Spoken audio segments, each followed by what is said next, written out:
Hey guys, welcome to another interview of Life After the 9 to 5 at dailyraju.com. I was thrilled to interview Robert Schrader the other night from Leaveyourdailyhell.com, a prominent blog in the travel blog sphere. I had a very good interview with him. It's very inspiring. He's been out there since 2009 and he shared a lot of valuable insights and tips on how to run a business and how to be at the top and how to stay there for several years. He also talks about what he's doing in the future and he also shares advice on how to get out there. So, no further talking from me. Let's have a look at the interview.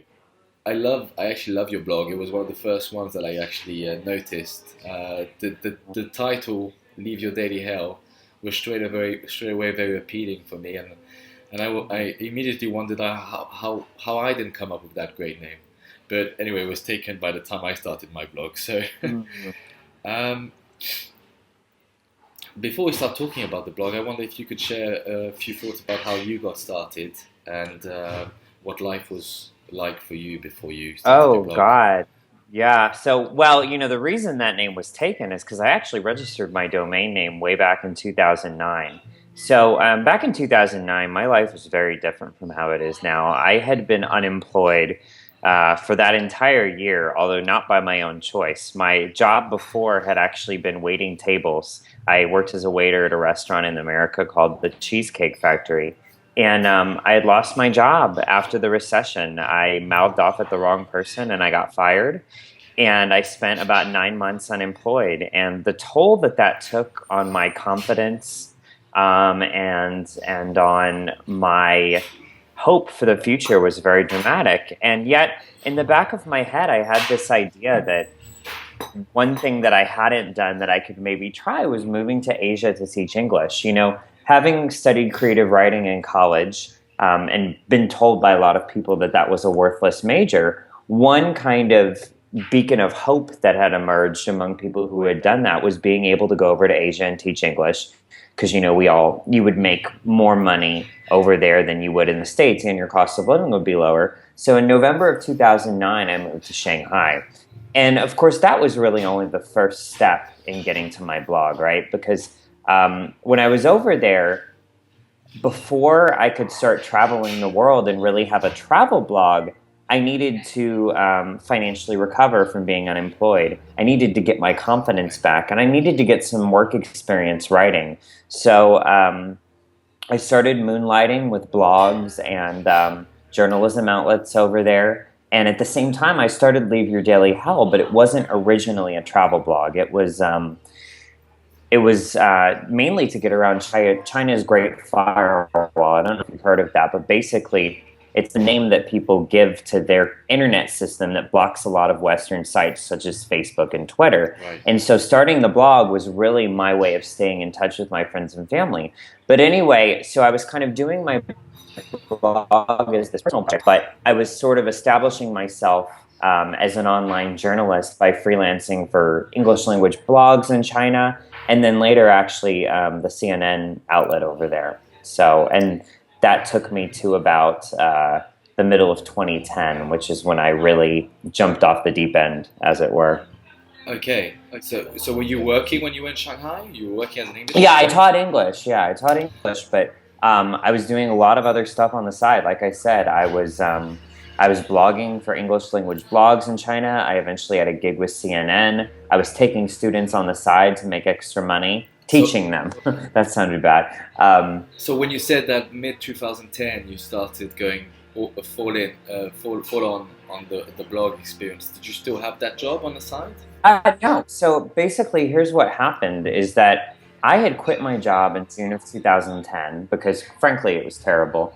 And But what's weird about it is that at that time, much in the same way that when I left America for China in the end of 2009, I had no guarantee what was going to happen. I just kind of left. I took that leap of faith. In mid 2010, I had booked this trip to Vietnam, and I booked a return ticket, but somehow I knew that I wasn't going to be coming back to China. And lo and behold, a few days before I left, I got approved for this digital content writer gig with a large digital media company. which empowered me really to earn money remotely. And that was when I started traveling full time, and that's when my blog started to become what it is now. Oh, that's fantastic. So Yeah. okay, that's great. So your blog has been around for 5 years then? Well, it's actually been around for 6 years 6 years. in total, but it's been a travel blog for about 5 years. So, actually, very interesting fact. This Saturday, June the 6th, is the 5 year anniversary of when I quit my job teaching English, which was the last job I ever had. So, I actually haven't worked for anybody else for almost 5 years now. You're a lucky man, Robert. You're a lucky man. Well, actually, no, I'm not a lucky man. This was all the product of hard work and strategy, and a lot of discipline. And yeah, no, I don't believe in luck, and I don't. I have to correct people when they tell me that I'm lucky. Really, I'm not. And the takeaway from that is that anybody who really wants this bad enough can do it. I like that. I couldn't agree more. I can't remember there was this really good quote, but I can't remember it. But luck comes with hard work, doesn't it? Well, again, I don't really believe in luck, but yeah, I think what people consider luck a lot of times is the long-term byproduct of a lot of really good decisions and a lot of really hard work. You know, so yeah, What are some, Robert? What are some of the? Let's talk about the early stages, and yeah. what were some of the obstacles, and what were some of the fears that you had to confront to get where you are today? Well, on one hand, within myself, I didn't necessarily have a lot of fear because when I was unemployed in the United States, 24 years old, no professional experience, fired as a waiter, you can't really get much lower than that. I mean, without being on the streets. That sounded ignorant, but you know what I'm saying. Like, Yeah, yeah, I of felt like course. I was at the bottom of where I could be. So I didn't necessarily have a lot of fear. I thought, well, this is my chance to actually make something of myself. And so I was excited. I think the negativity maybe came from his friends and family asking, why are you doing this?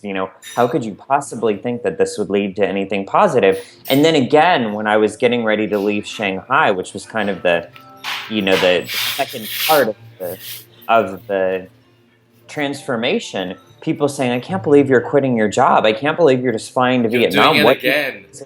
You're doing it again. What do you think is going to happen now? Like, what's wrong with you? And at that time, what's funny is I think, although I did make some progress career-wise in Shanghai, I did make some progress on my confidence.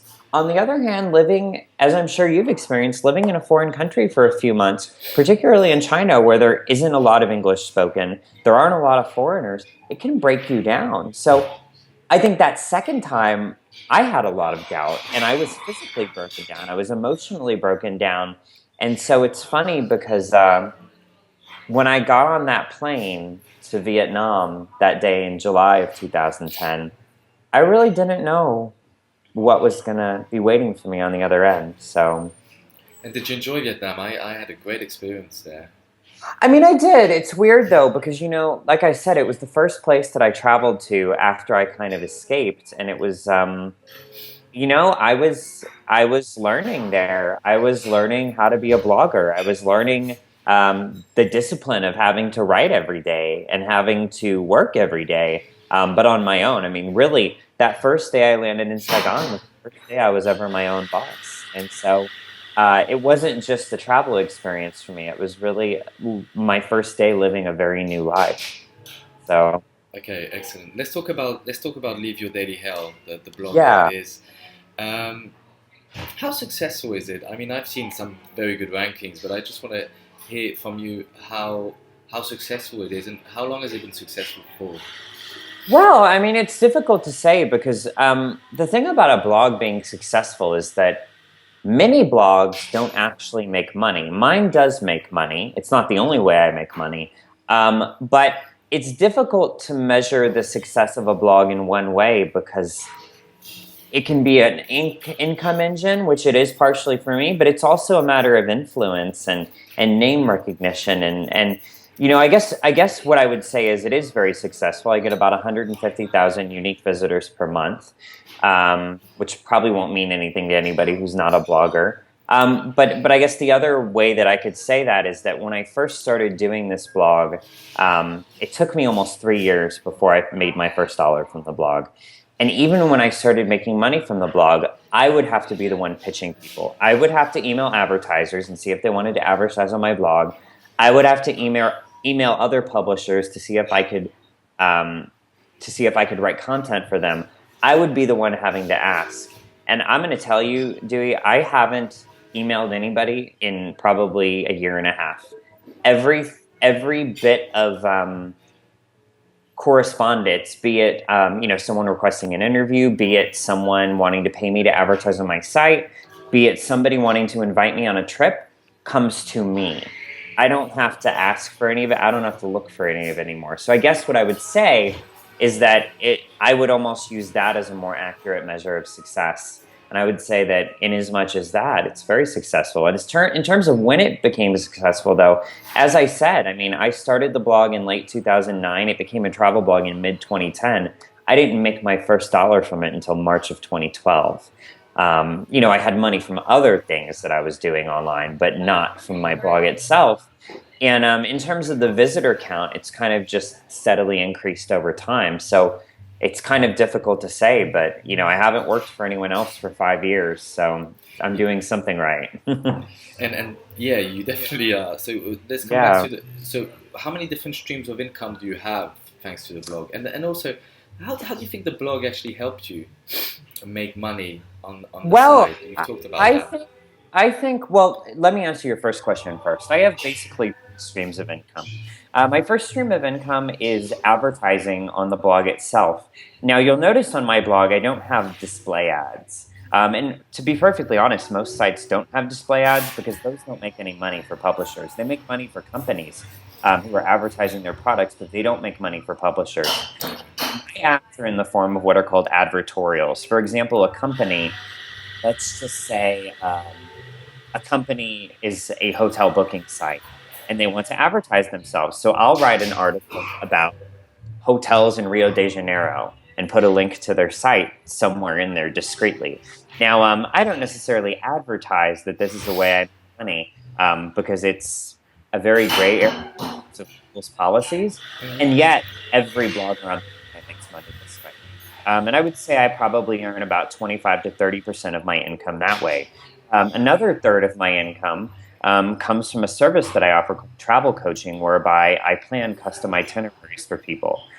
When I am a travel coach, I'm not a travel agent. I don't book anything for anybody. I don't put them on tours. I don't lock them into anything. But basically, I prepare this PDF itinerary for their trip, which enables them to go confidently on their trip and feel like they don't need to plan everything, and that whenever they're lost on what to do, they can refer to this PDF. And then the third way that I make income, which kind of gets back to the second part of your question, is that my blog exposes me to a lot of opportunities for freelance writing, most of it commercial in nature. And I think that the thing about my blog is that because I've had it for so long, because it has such name recognition, and frankly, without tooting my own horn, because the quality of my photography, my writing, and my web design is so high, I engender a lot of trust in people. And I think when people who represent commercial travel companies, be they looking to advertise or be they wanting to commission content from me, when they visit my website, they trust that I know what I'm talking about, and they don't think twice about asking to work for them. Same thing with travelers who want me to plan their trips. They realize, I think this guy knows what he's doing, what he's talking about. So, how much is that travel coach? How much does that represent in your income? Well, it's different every month, and all of them are different every month. That's the thing about being self-employed and being your own boss. You have some months where you make, I don't want to say a specific dollar amount, but you have some months where you make a ton of money. You have some months where you make no money. I have some months where I don't sell a single travel coaching session. I have some months like this month. It's only the first week of June, and I've already done it. So, but I would say usually it evens out to about a third, a third, a third. Okay. For all those 3 income streams, but it varies. Okay. Robert, do you work alone? I was just wondering because I saw the quality of your website. I saw there's a lot of. It's very, very professional. It really stands out at the same time by its distinctiveness. Oh. And I, Yeah, I do work alone though. That's one thing that surprises a lot of people about me. I'm a one-man operation. I am kind of a digital renaissance man. I was kind of born a natural writer. And I drew a lot as a kid, and I kind of had to figure out photography. I always had a very good visual sense, but I had to figure out how to use a camera. And then, back in the late '90s, I was a little bit of a nerd. I started studying web design on my own, and over the years I kind of just developed that. I mean, I almost consider it like a foreign language that I learned. So yeah, I do it all myself. I do the design, the writing, the photography. I do the business side of it. I answer all of my own emails, which is very rare among travel bloggers. Travel bloggers have this really disturbing tendency, and I guess a lot of other digital nomads do too, but they have this tendency to hire personal assistants in Southeast Asia, people that they pay, I guess $1 an hour, 50 cents an hour, which I personally consider really more morally reprehensible, but that's a topic for another discussion. So yeah, I mean, I do all the creative work for my site. I do all the business side of it. I answer all the emails. I negotiate all the deals with advertisers. I do all my own social media. Everything that is related to the Leave Your Daily Hell brand is mine. All the ideas, all the creative work, all that's in the back and all that's in the front. So it's me. that's amazing. Have you ever considered? Have you ever delegated things to other people? No, I mean, I've thought about it, and then I just start having an anxiety attack because I'm a control freak. I want It's exactly what I was my way. going to ask you. Are you a control Yeah, I freak, mean, Robert? I'm a complete control freak. I want things to be my way, Yeah. and which is not to say that I don't think other people are extremely talented and capable, but I think that having done this on my own for so long, I have a perfectly clear vision of what I want everything to be, and I think that being able to communicate that to someone and get them to do it well would take so much effort that I'd rather just do it myself. And then, of course, there's the other aspect that if I do ever employ someone, I really want to be able to pay them what they're worth. And although I make enough money to support myself, to live in a nice house in the middle of Austin, Texas, and to travel the world, I don't make enough money to employ someone full time at a fair wage. And again, I'm not going to hire some slave in Southeast Asia like some of these other people do. So that's part of it too, is that I believe in doing things 100% right. So, Okay. What is your relationship with other bloggers, with other travel bloggers? Do you support each other? well, I mean, I would say the travel blogging community does support each other, sometimes to a fault. I mean, and I say this kind of in a matter of fact way. If you look at a lot of travel blogs and you read the articles and you go down to the comments section, you notice that a lot of the people who read travel blogs are other travel bloggers, and it almost becomes a little bit incestuous, like, sleeping in the same bed with your sister. And I have a lot of friends who are travel bloggers. I've been to many conferences on the trips I've been. I've networked with a lot of people. And I have a lot of respect for a lot of people in the travel blogging community. And yet, because I kind of have done everything myself, and for many years I managed to turn a profit without being connected with the travel blogging community at all, I guess I would say I'm a little bit of a lone wolf. I prefer to work alone. I prefer to travel alone. And although I've taken a lot of sponsored trips where tourism boards and tour companies have invited me places, I I much prefer to travel independently, pay my own way, and do my own thing because ultimately my goal in traveling is not to inspire other travel bloggers. My goal is to inspire other travelers. My goal is to inspire people to do whatever it is that they are going to go out in the world to do, be that travel blogging, be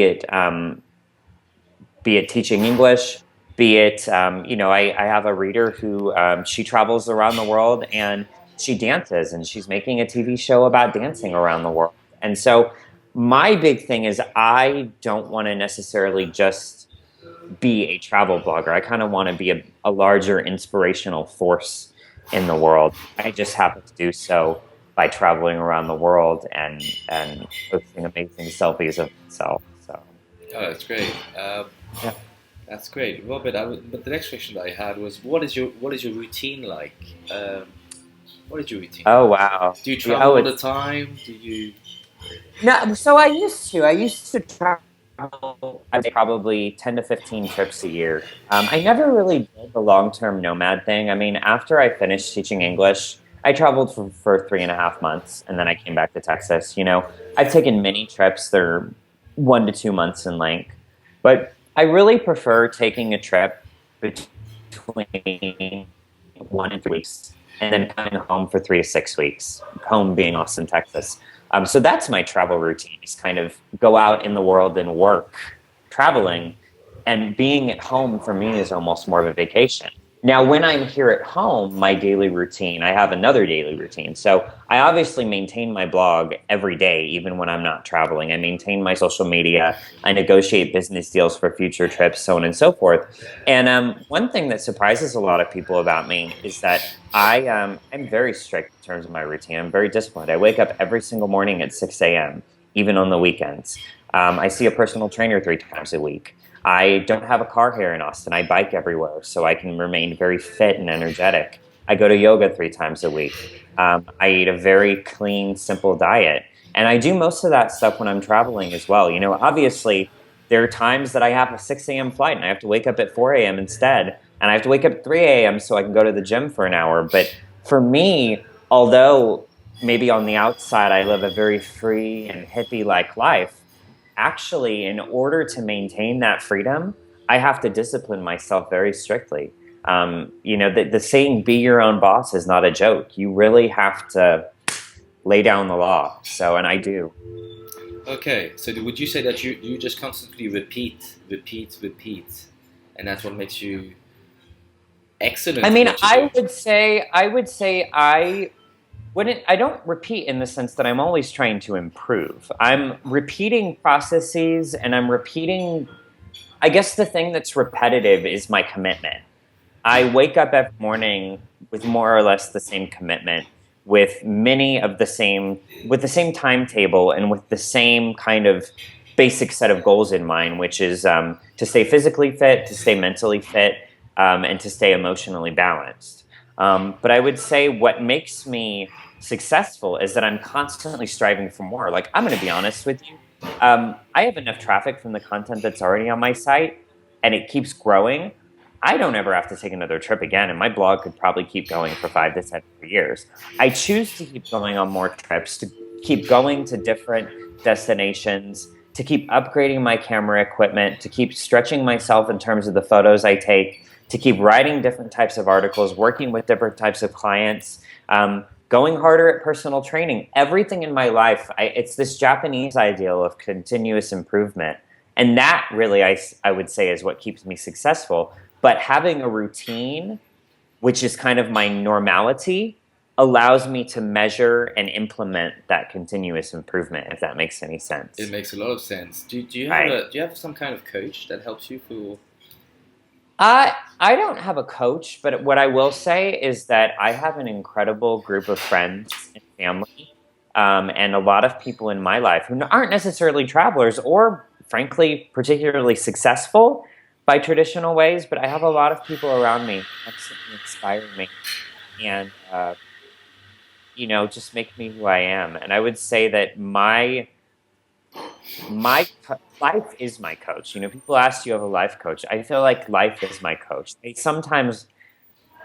sometimes buying food, and you learn more from that cashier girl at the counter than you do from everything you read the rest of the day. So my coach is life. Okay, So. And also about we were talking about family and friends at the beginning who who were sometimes not very supportive in the way that they were, because they were afraid. And how has that changed now? What do they tell you today? Well, I mean, the most interesting part is that when I first got back from China, everyone was really, number one, they all felt stupid because I was right. But number two, they were all constantly asking me questions and like, where are you going next? And they were so interested. And the funny part these days is now it's such a normal thing for me to just fly off to another continent that nobody even asks anymore. They're like, oh, that's just my friend. He just travels a lot. But no, I mean, I think the biggest thing is that this is what I try to emphasize to people, is both in terms of my blog on the general internet and in my personal life with my friends and family, I really had to earn the respect that I have, and I have that respect now. You know, my dad used to laugh at me when I would tell him, "Oh, I'm going, I could have had an internship this summer, but I'm going to Europe instead." And now he comes to me and he wants to talk about politics. Now, when something's going on in the world, he asks me my opinion about it. And granted, my dad is not some kind of scholar; he's a steel salesman. And that's the other thing I think people don't understand is that I come from a very basic background. I grew up in the Midwestern United States. My mother stayed at home for 13 years. My dad sold steel.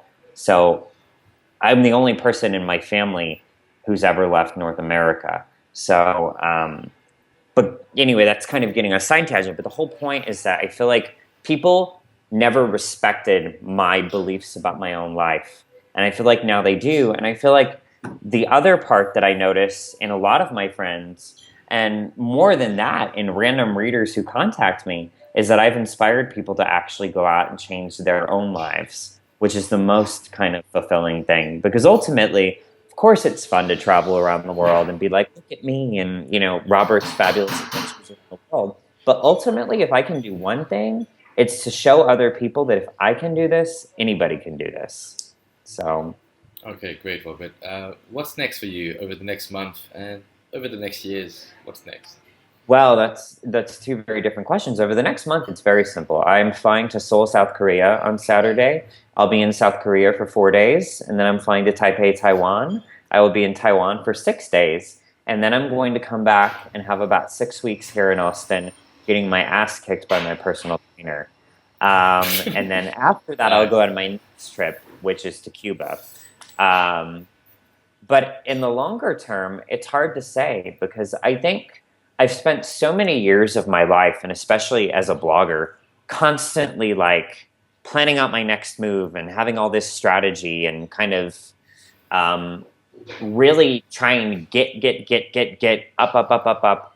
And I think I turned 30 this year. And I think that one of my goals for this year has been obviously continue improving, continue working, not lose sight of my larger goals, but to also kind of sit back and enjoy a little bit. Because I think one of the hardest things is when you're trying to make yourself successful and you're working so hard, you sometimes don't stop to breathe. And, it's like when you're climbing up a mountain and you want to get to the top to have the nice view, but you don't realize, you're halfway up the mountain and the view's pretty good. So I think the next year, I'm gonna try to strike a balance between climbing up that mountain and maybe climbing backwards so that I can enjoy the view as I'm going up. So that's a hard question, but hopefully my blog will continue getting more popular. I'll be able to travel more. My friendships and relationships will become even more fulfilling, and more people will be inspired by me. So. Okay, Robert, do you think you will ever get tired of traveling? That's hard to say. I always get tired of traveling, actually. Earlier this year, I spent about 6 weeks in East Asia within about an 8-week period. I took 2 separate trips. I was out of town for 3 weeks. I came home for a week and a half. I went back, and then I went immediately to Switzerland after that to celebrate my 30th birthday. And at that point, I was so burnt out and tired, not only from traveling, but from working on the road. And I have a thing like this every year where I kind of am like, okay, that's it for 6 months. I can't do it anymore. Mm-hmm. And then I stay home for a while, and then I balance myself out, and I realize, okay, I can go back to it. So what I would say is, of course, I will probably be sick of traveling again at the end of July when I get back to Cuba, or when I get back from Cuba. But I also realize that I can balance myself out, and I will never get to a point where I don't want to explore or discover. And whether that comes in the form of extensive international travel, whether that's in finding new sorts of, projects and relationships to get involved in, I don't know. But, when I was 5 years old, which is kind of the first period of my life I remember, I got my first bike, and I would bike around my neighborhood and catch butterflies, and that was my thing that I did when I was younger. And I feel like everything I've done in my life has kind of been in that same spirit of discovery and adventure and independence. And so I might get sick of traveling as much as I do, but I'm never going to get sick of flying. So, Okay, that's great. Lovely. That's a lovely note. I'm going to ask you the last question, Robert. We're coming to the yeah. end of the interview, which I ask everybody actually that I meet. Oh, So it's always the same. It's what first step would you recommend to anybody that is stuck in their daily hell and want to get out there and do something that's more personal, more fulfilling? well, the answer is in the name to my website. It's leave. And whether that means quit your job or get on that plane, or for some people, take a step out your front door, the ultimate thing that you need to do is take action. People spend so much time thinking and planning and strategizing and wishing and hoping. And ultimately, until you actually do something, until you take meaningful action, your circumstances are not going to change, your life is not going to change, and your attitude is not going to change. So I think that results follow action, and so you have to leave. That's what you have to do. So Okay, great. Thanks a lot, Robert. This has yeah, been a very, thank you very very interesting much. interview. Yeah, thanks Oh a lot. yay! Yeah. All right. That's it for today, guys. I hope you enjoyed that interview with Robert Schrader. If you didn't enjoy it, there's plenty more coming up your way. Lately, I've been hanging out with an inventor who's found a way to make more than $5,000 a month for the next 5 years. So I'll probably manage to interview him at some point. So don't miss it. If you want to stay tuned to other interviews as well, don't forget to subscribe to my channel by clicking up here somewhere, left or right side, I don't know. And stay tuned. Thanks a lot, guys, and take it easy out there. Bye.